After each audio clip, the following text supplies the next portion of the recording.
Hello everyone, welcome back to Accounting World 648, your go-to source for all things accounting, whether you are a student or working professional or simply curious about the world of finance. We have got you covered.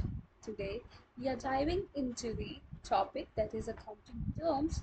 So, let's start.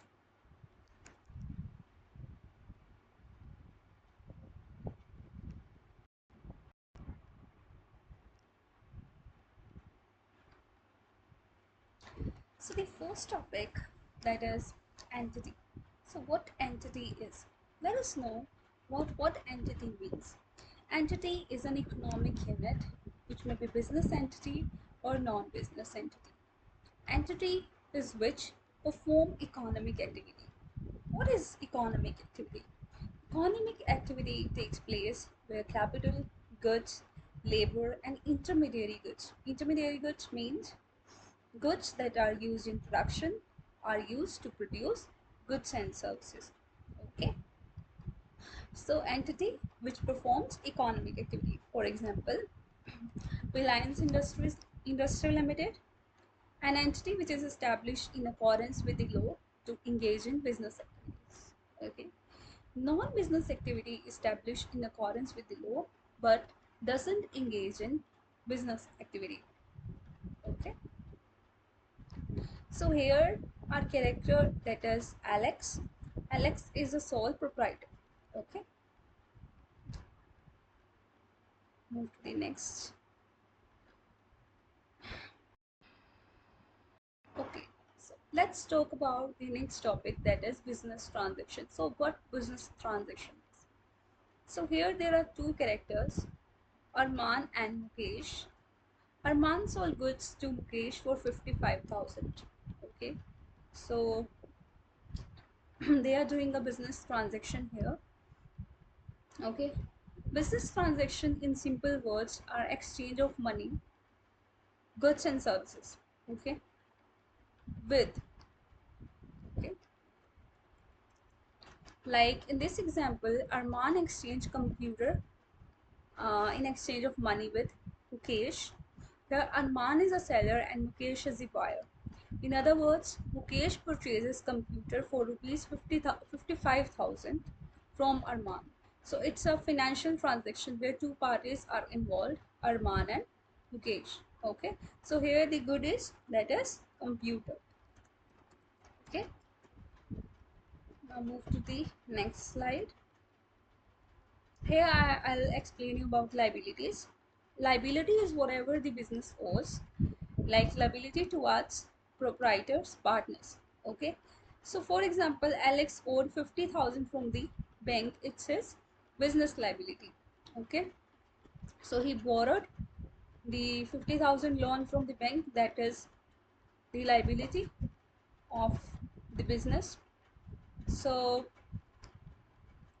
the liabilities towards the owners, that are proprietor and partner, they are called internal liabilities. Okay, external liabilities are like bank loan from the outside party.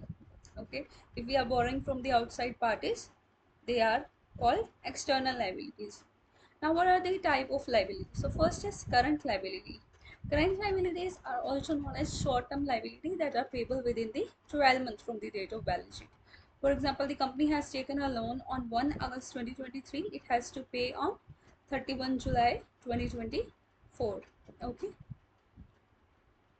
Non-current liabilities are more than 12 months. They are for longer periods. Okay.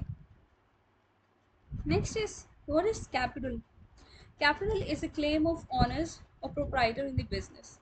Capital can be in form of money or asset. Shareholder are, in case of companies, contributors to the capital. So in case of the company, shareholder contribute the capital in the form of shares.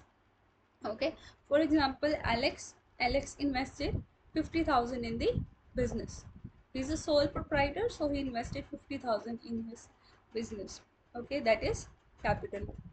Okay, capital formula is assets minus liabilities.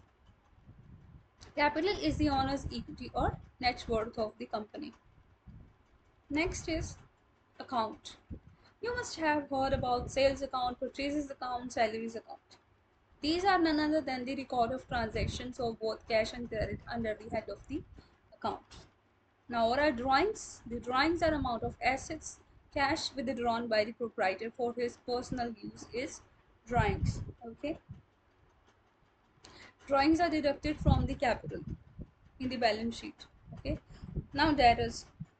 Debtors are the people who purchase goods and services for credit and promise to repay within a 12 months are debtors.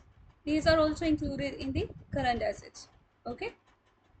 Next is current assets. Current assets, the assets which are held. Okay. It's a writing mistake here. Held by the company to convert them into the cash within 12 months. Okay. Non-current assets are the assets which are not held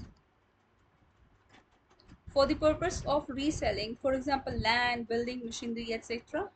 Fictitious assets are neither tangible nor intangible assets, and these are the losses which are not written off in the same year in which they are incurred, but in more than one accounting period. For example, debit revenue expenditure. Okay, so tangible assets are those assets which can be touched, like land, building, machinery, but not non-tangible assets cannot be touched, like copyright, trademark, patent, etc. Or you can say a computer software also. Okay, so this is all for today's video. I'll explain you other topics in the next video. Till then, bye bye. Thanks for watching. Do not forget to subscribe, share, like, and comment.